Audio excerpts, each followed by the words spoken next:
À une de ces premières livraisons, 20h du 15 juillet 2013, audience au Sénat, deux autres chez Massenia Difendi.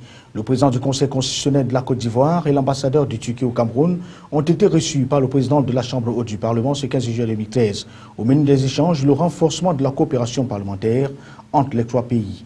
Législative et municipale du 30 septembre 2013 au prochain, on en parle encore avec les débats et consensus qui sont au menu des réunions et présidés par les commissions d'investiture dans le Rassemblement démocratique du peuple camerounais. Pendant ce temps, dans les autres formations politiques en lice pour le double scrutin, l'on est à multiplier les stratégies qui pourraient être profitables au jour J. Voilà pour le sommaire. Bienvenue sur Canal 24. Mesdames, Messieurs, merci de nous accorder votre préférence. Oublions donc cette édition d'information avec les questions d'audience au Sénat, puisque deux autres débats ont été reçus ce jour même par Massenia Difendi, le président du Conseil constitutionnel de la Côte d'Ivoire et l'ambassadeur de Turquie au Cameroun, ont été reçus par le président de la Chambre haute du Parlement. Et au menu, il y avait, on le disait tantôt, des renforcements de la coopération parlementaire entre les trois pays. Les détails, c'est avec Florian Payot, Alexis Claude-Amougou, Marcel Vendor, Donald Anozoa pour le récit. C'est une haie d'honneur conduite par les éléments de la gendarmerie nationale qui a accueilli au palais des congrès de Yaoundé, siège provisoire du Sénat, l'ambassadeur de la République de Turquie au Cameroun, son excellence Omer Farouk Dogan, arrivé au palais des congrès vers 12h. Il en est reparti 20 minutes après le tête-à-tête avec Biad Difendi. Ils ont également échangé sur la coopération parlementaire entre la Turquie et le Cameroun et surtout sur ce que ce pays entend apporter pour permettre le rayonnement de la jeune institution naissante du paysage politique camerounais. J'ai aussi amené les félicitations du président de l'Assemblée nationale, Ses Excellences M. Tchitchek, à Ses Excellences M. le Président du Sénat.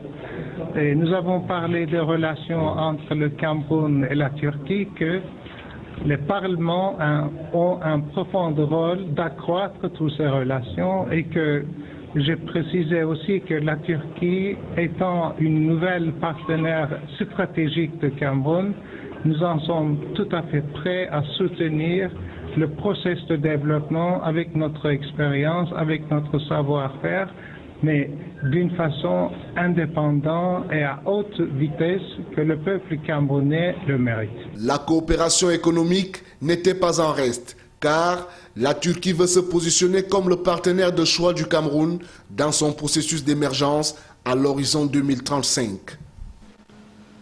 Et au moment même où le Cameroun s'apprête donc à accueillir bientôt son conseil constitutionnel, celui de la Côte d'Ivoire a bien voulu s'exprimer au micro de Canal 24 au sorti donc de cette rencontre avec le président de la Chambre haute du Parlement. Il s'agit pour nous d'échanger avec les juridictions constitutionnelles des pays qui seront cités. Mais à travers ces institutions, il s'agit de contribuer à développer, à renforcer la coopération entre nos pays. Nous avons été magnifiquement accueillis par M. le Président du Sénat et nous espérons pouvoir recevoir sa visite au Côte d'Ivoire très prochainement. L'objet essentiel de notre visite, ce sont deux institutions qui sont différentes. Le Parlement d'un côté, dont le Sénat est l'une des chambres, le Conseil constitutionnel de l'autre côté, mais nous avons nécessairement des liens. Voilà la raison de cette visite. Parlons cette fois des élections municipales et législatives du 30 septembre prochain avec les assurances qui sont données sur le terrain par le président du conseil électoral d'Elikam, Samuel Fonkamazou, séjourne donc depuis ce matin, ce 15 juillet 2013, dans la région de l'Ouest Cameroun. Il poursuit ainsi un périple entamé depuis le week-end dernier par la région du Nord-Ouest, c'était à Bamenda.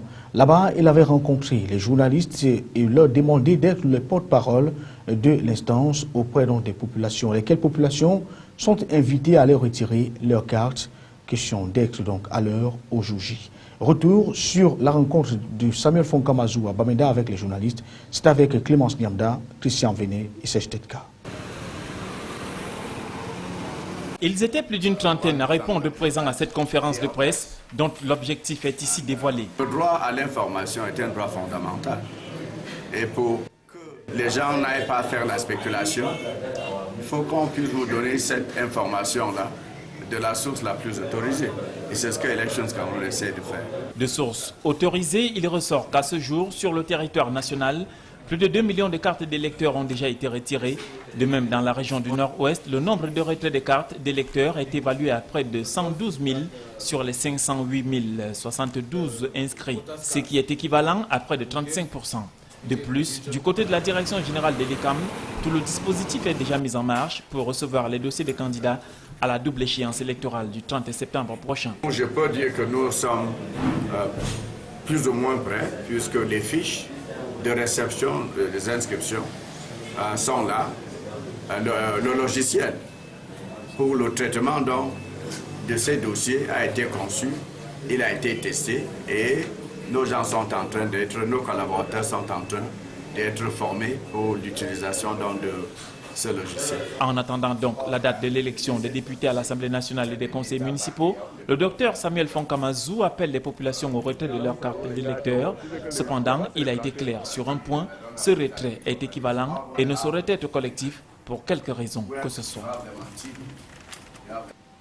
Il y avait rencontre similaire à Ebolova, c'est le chef-lieu de la région du Sud. Après Kribi, les membres du conseil électoral ont déposé leurs valises dans le chef-lieu de la région du Sud et au cours de la séance de travail qui a suivi, les membres du conseil électoral du l'ECAM ont donc rencontré les autres acteurs du processus. Au cours des échanges, Jules Mana Wangele et Pierre-Roger Fandene Bekono ont expliqué avec moult détails les modalités de candidature à ce double scrutin législatif et municipal. Explication lui de Gozanga à Kanchpanda, c'est peut-être une fois de plus pour le récit. Cette tournée des membres du conseil électoral de l'ECAM dans la région du Sud est consécutive aux résolutions de la 4e concertation du conseil électoral national de l'ECAM. Elle visait la sensibilisation des responsables locaux de l'organe de gestion des élections d'une part et des partis politiques d'autre part sur la nécessité de conduire avec efficience et à bon port le processus enclenché depuis la convocation du corps électoral par le président de la République. À cet effet, il revient au plénipotentiaire de l'ECAM de veiller sur la conformité légale des dossiers de candidature déposés par les partis politiques. Dans cet esprit et à la lecture du code électoral, chaque parti politique doit constituer et présenter une liste complète pour autant de conseillers prévus pour la commune ciblée. Aussi, selon Jules Mana Chouanglé et Pierre Efandene Bekono, les représentants locaux de l'ECAM veilleront sur les cas d'incompatibilité, le respect du quota des femmes et la nécessité d'intégrer les jeunes, les pygmées, les handicapés dans les listes. Les partis politiques qui doivent se conformer aux prévisions de la loi ont aussi été invités à déposer les listes de leurs représentants dans les bureaux de vote. Autant devront-ils mener une campagne électorale le moment venu dans le respect de la dignité de tous les protagonistes. Cette concertation, qui arrive au moment où le RDPC vient de boucler sa campagne d'investiture dans cette région, aura néanmoins permis au SDF de peaufiner ses dossiers avant le 17 juillet, date butoir de dépôt des candidatures. Dans une autre partie du pays, et beaucoup plus dans la région de l'Ouest du Cameroun, on en sait un peu plus sur les investitures dans cette partie du pays. Après moult exhortations, les postulants aux législatives et municipales ont pu trouver le consensus en vue de leur participation au double scrutin du 30 septembre 2013 prochain. La dernière pause de résistance jusque-là, à Bafoussam 3e, a cédé en fin d'après-midi de ce 15 juillet 2013. Résultat des courses dont les 40 arrondissements que compte la région de l'Ouest savent un peu plus sur la qualité de leurs différents représentants et celle des personnes qu'elles devraient choisir pour les représenter dans les collectivités territoriales décentralisées. L'équipe conduite par Mohamedou Bayrou Fadil, par ailleurs président de la commission régionale des investitures dans la région de l'Ouest Cameroun pour le compte du parti de la Flamme Ardente, a donc pu trouver et s'est battu pour prôner le consensus tel que contenu dans la circulaire du président national. La mission, bien que difficile au départ, s'est révélée aisée pour ce dernier et les différents membres de sa communication. Pour eux, d'ailleurs, dit-on dans cette partie du pays, le consensus ne signifiait aucunement faiblesse. Ils ont multiplié des séances de travail avec les principaux collaborateurs et les mandataires du comité central au plan départemental pour obtenir les consensus. La conclusion, la commission régionale des investitures pour le compte du RDPC a finalement reçu l'assentiment manifeste des circonscriptions électorales domiciliées dans cette partie du pays. Il est à noter que le président de la commission régionale des investitures pour le compte du RDPC à l'ouest n'était pas à sa première mission dans cette partie du pays. Il y était déjà en 1996, en 2002, pour procéder à la présélection des candidats RDPC au municipal dans ce qui était alors la province de l'Ouest Cameroun. Voici à présent une attitude de Mamadou Bayrou Fadil au micro des Camus 24. Il résume en quelques mots son séjour dans cette partie du pays. Il s'agissait pour nous de trouver des vrais étalons, des candidats qui soient en mesure d'affronter la concurrence. Nous savons que cette concurrence va être rude dans la région de l'Ouest. C'est pour ça que nous avons travaillé dans la transparence la plus totale. C'était une opération plutôt transversale. Les commissions communales ont fait leur travail à leur niveau, donc au niveau des communes, ont transféré les dossiers au niveau des commissions départementales qui ont également fait leur travail de tri. Tout le travail a été transmis au niveau de la hiérarchie. C'est à la hiérarchie d'avoir d'abord la primeur de cette information et je suis sûr que dans les 2 ou 3 jours à venir, vous aurez l'information puisque nous serons obligés de déposer plus tard, mardi ou mercredi, nos listes au niveau des réclames pour examiner le dossier. À la fin de nos travaux, tout ce que je peux vous dire, c'est que c'est une grande satisfaction parce qu'on a travaillé avec une équipe, nous avons travaillé vraiment dans la sérénité avec une équipe dynamique, une équipe rodée à la tâche, des gens d'une intégrité extraordinaire. Et ce sont des camarades qui sont vraiment engagés dans des opérations qui permettent justement le choix de nos meilleurs candidats pour les consultations électorales. Législatives et municipales encore, c'est la mobilisation tous azimuts dans la partie septentrionale et plus précisément dans la région du Nord à Garoua. Au RDPC comme au SDF, à l'UNDP ou encore au FSNC, les défis sont les mêmes, et ceux même de conquérir victorieusement les sièges des députés et conseillers municipaux disponibles dans cette région du pays. Au sein donc des états-majors et au sein des partis, c'est la mobilisation et les sommes toutes significatives. Les uns et les autres étaient d'ailleurs en activité le long du week-end. Giscard Manbounier et Divina Pied nous en disent plus. L'ambiance des préparatifs du double scrutin municipal et législatif est de plus en plus perceptible. Les militants des partis politiques en action dans le Nord, loin de se prendre pour ennemis, sont simplement des adversaires à la conquête des sièges à pouvoir. Le RDPC parti au pouvoir est à la manœuvre pour le maintien de sa notoriété avec le vœu d'occuper le plus grand nombre de sièges possible au regard du grand déploiement des ressources humaines observé lors du lancement des activités de sa commission régionale. Pendant que le SIF planche sur des concertations plus discrètes dans la constitution des dossiers de candidature, le FSNC de Issa Tiroma se veut serein. Chacun, à bien des égards, mesure l'efficacité de sa stratégie. Il y a 2 façons d'obtenir l'alternance politique. Par voie des urnes et par la force. Des armes, bien évidemment. Alors, puisque les Camerounais veulent la paix, tous, nous avons opté pour une alternance, disons, démocratique, par voie des urnes. Si le RDPC se fixe l'objectif d'être sur le haut du pavé, la barre est pratiquement mise au même niveau pour les autres partis. L'UNDP de Belé-Bouba Maïgari qui détient 4 communes sur les 21 que compte le Nord, le FSNC de Issa Tiroma qui avance avec conviction sur la base de la notoriété acquise ces dernières semaines par la nomination d'un sénateur, et le SIF qui, en dépit de sa faible implantation, estime prendre le départ avec les mêmes chances que les autres formations politiques. Si donc tous les partis se reconnaissaient par rapport au code électoral, ça c'est le document fondamental, n'est-ce pas? Le document de base sur lequel on devait d'abord avoir un consensus, n'est-ce pas, avant d'aller aux élections. En attendant le début effectif de la campagne électorale, les tractations se poursuivent pour le choix des candidats. Alors cette fois dans la région du Nord-Ouest Cameroun, pour parler de cette rencontre organisée par Human Rights Watch qui court depuis ce matin dans la capitale régionale du Nord-Ouest à Bamenda. Il est question ici d'encourager les réalisateurs du Sud-Ouest, du Nord-Ouest Cameroun à produire des magazines et documentaires pour sensibiliser et surtout informer les populations sur les droits de l'homme dans la région du Nord-Ouest Cameroun.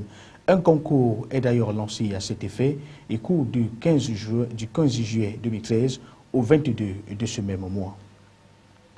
Voici à présent l'attitude d'un des participants au micro de Christian Véné, Dona Soufo, et participant à ce séminaire organisé par Human Rights Watch et qui parle donc des droits de l'homme dans la région du nord-ouest Cameroun.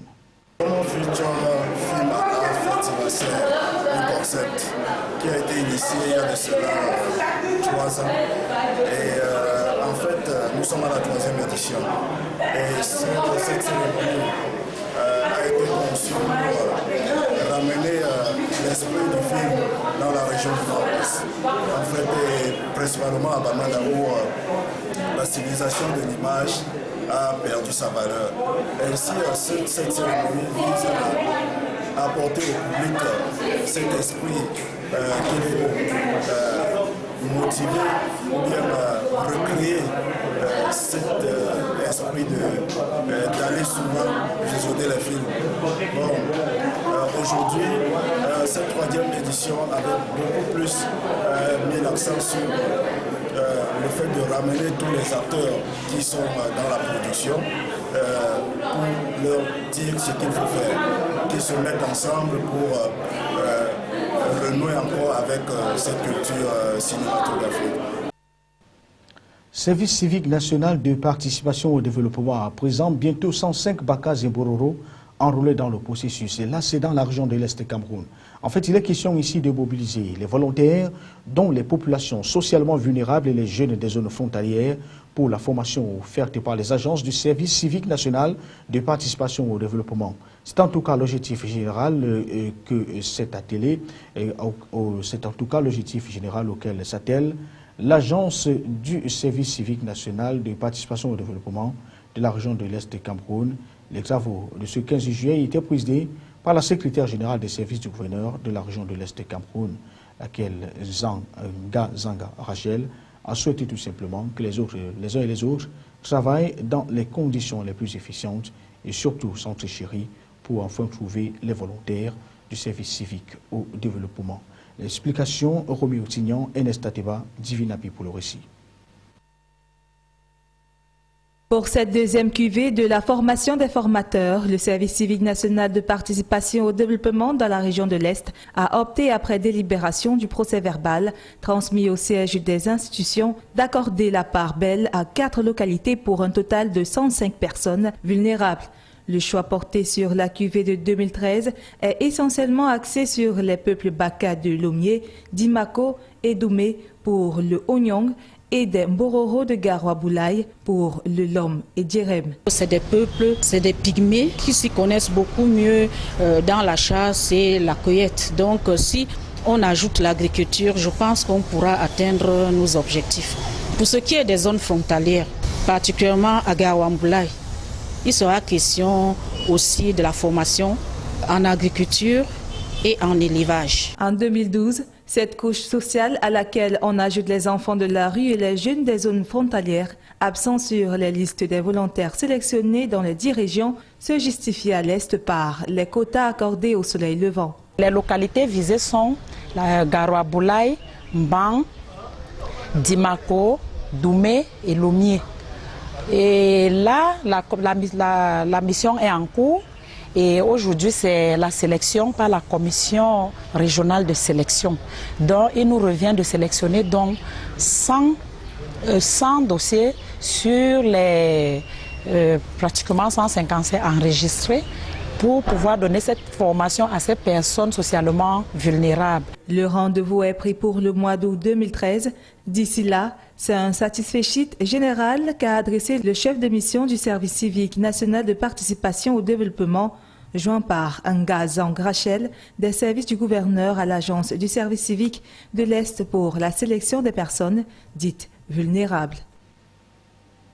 On reparle de Boko Haram, la secte qui fait rage au Nigeria dans cette édition d'information pour dire que dans le nord du Nigeria, donc, les combats entre l'armée et les adeptes de la secte Boko Haram provoquent d'importants mouvements de la population nigériane depuis quelques jours.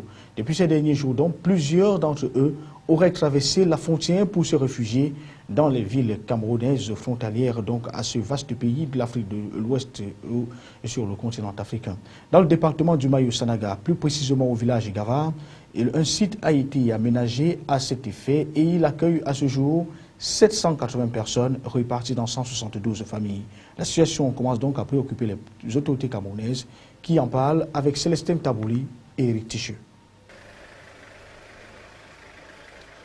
Awa Fonka Augustine est allée s'enquérir des conditions de vie des déplacés nigérians ayant fui les frappes de la secte Boko Haram pour se réfugier au Cameroun. Dans le département du Mayo-Tsanaga, puis précisément au village Gawar, un site a été aménagé à cet effet et accueille à ce jour 780 personnes réparties dans 172 familles. Sur le site, le contact est plutôt satisfaisant. Les réfugiés bénéficient d'une prise en charge effective. Tout est mis à contribution pour un meilleur encadrement des réfugiés. Le camp est alimenté par des points d'eau potable. Le site entièrement arrosé par d'énergie électrique grâce à un groupe électrogène et chaque famille ici est logée. Le problème de ravitaillement en nourriture ne se pose pas également. Une satisfaction pour les réfugiés nigériens qui ont tenu à exprimer leur joie par des louanges à l'arrivée du patron de la région de l'extrême nord. Pour le gouverneur, toutes les dispositions ont été prises pour la prise en charge des déplacés. Toutes les dispositions sont prises. Nous avons tenu nos réunions et je peux vous assurer que dans ce domaine, il n'y a pas de problème.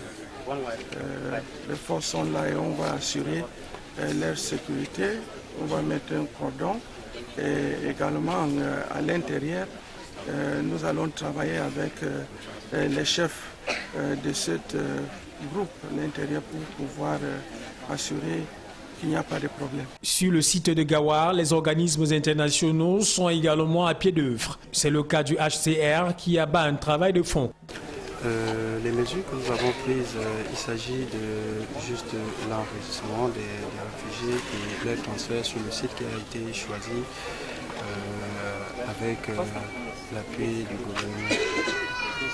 Et l'assistance, les programmes d'assistance sont en train d'être développés en leur faveur. Rappelons que depuis le début des dérives sanglantes de la secte Boko Haram, c'est un flux important des déplacés nigérians fuyant le carnage qui frappe aux portes des villes camerounaises frontalières au Nigeria. Côté camerounais, la sécurité a été renforcée le long de la frontière entre les deux pays. À l'étranger, dans cette édition d'information, on parle nucléaire avec 29 militants de Greenpeace arrêtés après leur intrusion dans la centrale de Tricastin dans le Drôme. Et puis en Espagne, le Premier ministre Rajoy affirme qu'il ne démissionnera pas malgré les soupçons de corruption sur sa personne.